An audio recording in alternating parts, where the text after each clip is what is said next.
So, there are two sides to this question. The first and most obvious one is how long does it take to get the community tab after you have reached 500 subscribers on YouTube? And for me, it took exactly 1 week. So I reached 500 subscribers on a Wednesday, and by the next Wednesday, I was able to see the new features popping up in my YouTube app. I could see the community tab on my YouTube channel, and I could see from the option to upload videos or go live, there was a third option to create a post. Now, suffice to say, I was really excited, not only because I was able to reach 500 subscribers, but also because I was getting this new feature on YouTube, right? Now, the second, less obvious side to this question is how long does it take to actually reach 500 subscribers on YouTube? Because without reaching that requirement, you won't be able to create community posts or have a community tab on your channel. So if you stick around to the end, I will talk a little bit more about that and share my tips and how long it actually took me to reach 500 subscribers on this YouTube channel. So let's talk about the cool new features that comes with the community tab and being able to create community posts. So like I said earlier, when you open your YouTube app on your phone or on your iPad and you select the option to create, there would be create a live video, upload a pre-recorded edited video, or create a post. And when you click on creating a post, there are at least 3 options that I see on my iPad, which are polls, uploading like a photo or a GIF, or just writing out like a full text post, right? And once you create any of these posts would now show up in your community tab. Now, I don't know about you, but for me, I mainly use my iPad, and on my iPad, the community tab features aren't visible as yet. So I know that on the phone, you will be able to see community posts popping up from channels that you either watched in the past or are subscribed to. And I think that on the desktop version, there's also probably like a row where you see the community tabs, but on your phone, where it's like kind of like a feed scrolling, they will just kind of pop up randomly in between videos that YouTube is suggesting on your home feed. And so I always wanted to have community posts, especially for the polls, because I think the polls are like the easiest and laziest way for people to interact. So it doesn't take much out of them. They just read the question and they click one of the answers, but it is so good for like market research, and that's probably what I'm going to use it mostly for, and also for creating greater connection and community here on this channel. So I'm really excited for that. I'm also liking the fact that repurposing my social media content would become like 10 times easier, because now I could use the community tab much like the other social media platforms that have the option for you to create text posts, post GIFs, post pictures, and well, right now it's only LinkedIn and Twitter where you could put polls. For some reason you can't put polls on Facebook anymore. So in that respect, I could mirror the content that I have on YouTube and social media. And this is also coinciding with the fact that I am now actually making my social media and my YouTube channel more cohesive, because in the past I've actually been just using my YouTube channel to like document the process of building an online business in Trinidad and Tobago and like my behind the scenes journey, whereas I was using LinkedIn and Facebook primarily for selling. So I was just using social media for selling my products. But now, since I've launched my new service recently, it was more in line with my YouTube channel and the whole website development series that I have there, off the back end of that, now providing a service of designing one-page websites, or more like sales pages for business owners. And so there was more of a link there, whereas before my products, there wasn't really a link between the content I was sharing on YouTube and the products that I was selling on social media. So now that everything is going to be way more cohesive and there's more overlap, this is just a better way for me to really have my content marketing strategy much more streamlined, and I'm like really excited for that because it's going to save me a lot more time. So if you made it to this point of the video, comment below data driven decisions only. So I took 2 years to reach to 500 subscribers, and I know it's 2 years because YouTube so graciously reminded me, like in the month of April, maybe 2 weeks before I reach the 500 subscribers, they told me in the YouTube Creator Studio, it's your channel's birthday. And I was like, oh yeah. So I started my YouTube channel in April of 2020, in like the height of the pandemic, and it's been 2 years and I've now reached 500 subscribers.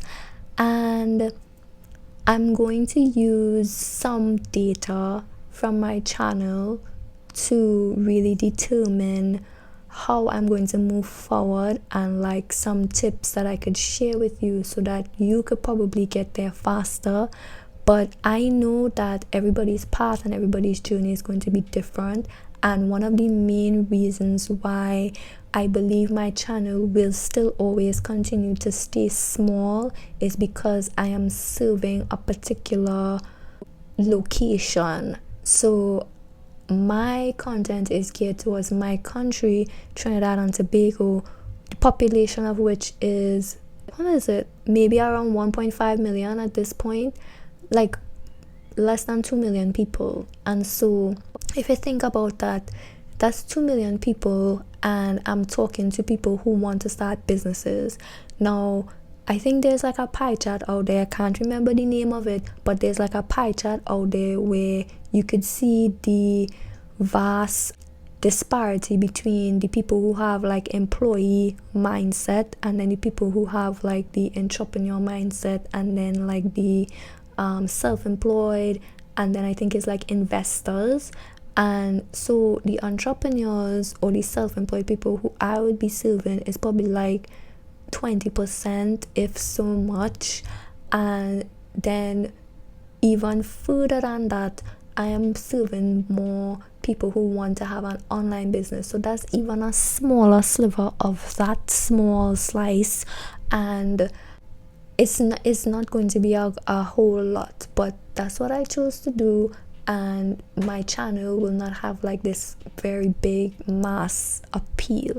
I may be able to broaden that, because building websites is something that you could do internationally. It doesn't have to be like purely local. So I could branch off into a more international market, but as it stands, I'm really trying to keep it local because I want to help the, somebody who was just like me 2 years ago trying to figure this out, right? As promised, I'm going to show you my YouTube analytics, and using this data, I am going to derive the decision and direction moving forward with my channel, and of course give you some insight into what you can do with your channel as well to grow even faster than I have in the past 2 years. Okay, so what we're gonna look at are two of my most popular videos which are on the same topic, which is YouTube.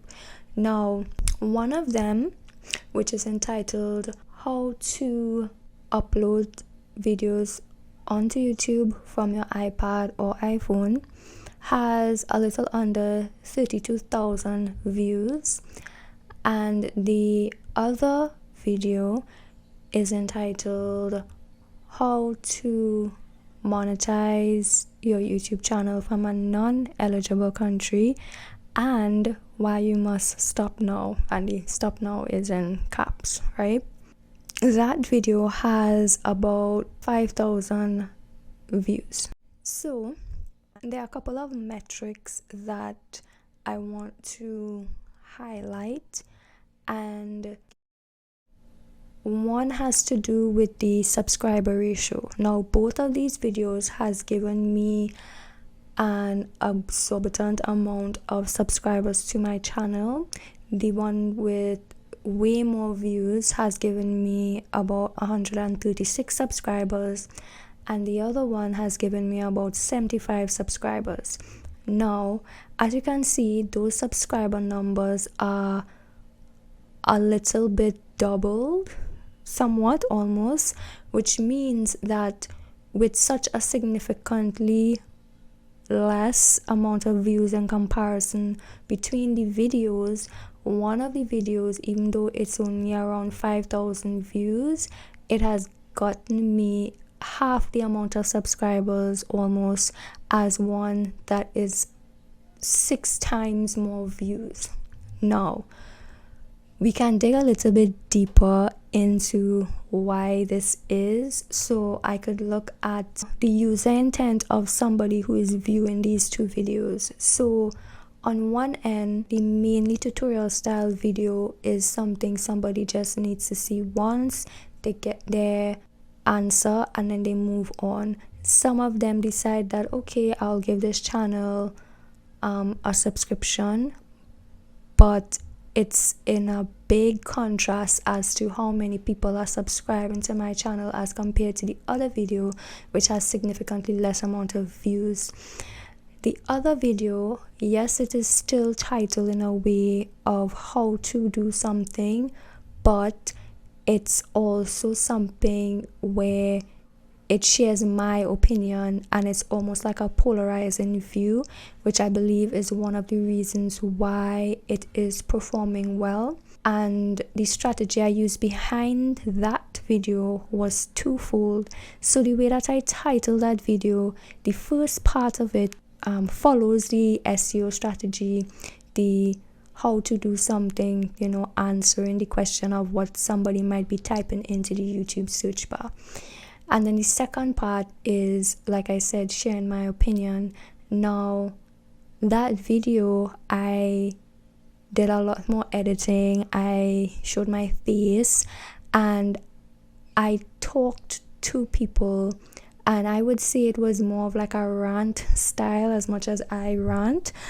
And I even included like a story and stuff, so it was much more engaging than just a screen recorded tutorial, which is the other video, which doesn't even show my face, and it's just really, this is how you do something. There are stories infused into it, but again, you're not getting that connection because I wasn't visually present in the video itself.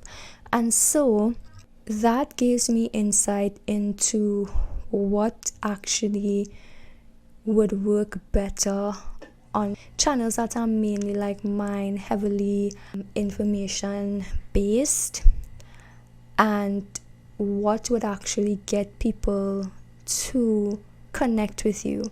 Just like how I have somewhat of a polarizing view on that particular topic, you mustn't be afraid to repel people, because you can't be appealing or appeasing everyone. And so going forward, based on the data, the data also shows that the retention on the lesser viewed video is much longer than the one that has way more views, but the retention is like almost kaput, right? So with that in mind, I think that a purely search driven strategy on YouTube, even though this is an information or educational based channel, is still not the only strategy that you should employ. And going forward, I definitely want to include what I would term as rants, but include more of my opinions, my personality, my stories interwoven into these videos, and to generate a better community here on my channel. And I think that going forward with the community tab, that can help, but also maybe incorporating things like live streams and other things that would open up like discussions and what you as my viewers want to see from me, want to hear from me, want my insight on, and how you would like to work with me, if you would want to work with me in the future. And most of the things I have been developing probably without doing a relative amount of market research. But I do have a poll on my community tab. It should still be visible by the time you see this video, because I don't think it has been pushed down too much in the post. So if you still come across that poll, please vote, because that will help me know how best I could serve you, as well as supporting myself and this channel and my business. So basically what I have found is that it would be much better to create content that fosters community and connection, as well as being packed with value and information. You have to kind of marry the both. You can't just do strictly search engine optimized content and think that's all that's going to help you reach whatever your goals and aspirations are for your YouTube channel or your online business or personal brand. So though that is my tips, look into your own analytics, see what is working and how you can improve. Do more of what you want, how you want your channel to grow moving forward. Because even though I have ranked one of my videos and it has over 30,000 views, I don't want a channel with a video that reaches probably 1 million views in the next couple of years, but a unengaged community on my channel. You know what I mean? Like, that doesn't make sense. I would rather have like an engaged community with people talking to me in the comments and I responding back to them and, you know, working with them, helping them. I'd rather do that than have like just all of these views and subscribers and no engagement. Like, those metrics don't really matter. So that's what I want to focus on, and I want my subscribers to really be, you know, like my community. I personally, to me, some people might be different, but I don't just subscribe to any and everybody. I definitely just subscribe to people that I feel a connection to and their content and their, I guess what would be their value proposition, basically heavily aligned with what I believe in and what I'm working towards, my purpose. And those are the people that I choose to follow. And I hope that you are the same and that you're really thinking about who you choose to give your time to listen to learn from, to be mentored by, because those things are important to your personal growth and development. So That was a bit deep, I guess. But let me know in the comments on my community tab what you'd like to see from me, what you'd like to buy from me, like if there's something that I could develop that would be more helpful to you. You could look at some of the options I have, like I said, in the poll in the community tab. And if it is you are interested in me doing live streams, live Q&As, let me know any suggestions that you have. Write it down below and I'll definitely be checking and looking out for it.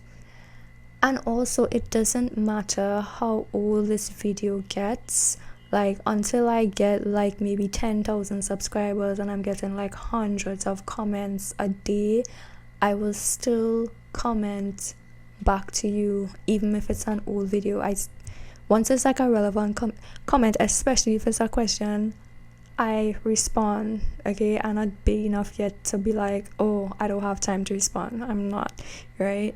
And I see people do this, which is kind of cute, but I see people would like comment on a newer video thinking that, oh, YouTubers, they only, well, bigger ones obviously, they only comment back on newer videos. They don't respond to comments of older videos.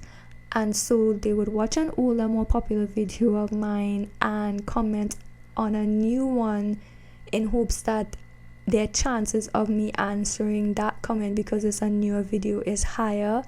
Yeah, no, it doesn't matter. I literally probably get like 3 comments a week, if so much. So comment on the video that is relevant to your question. I will most likely answer it. Might not be within the hour because I do work full time, but I will answer it. Okay, just a thought. I thought it was cute, but you don't have to do that, not on this channel. All right, I'll see you in another video. Okay, bye.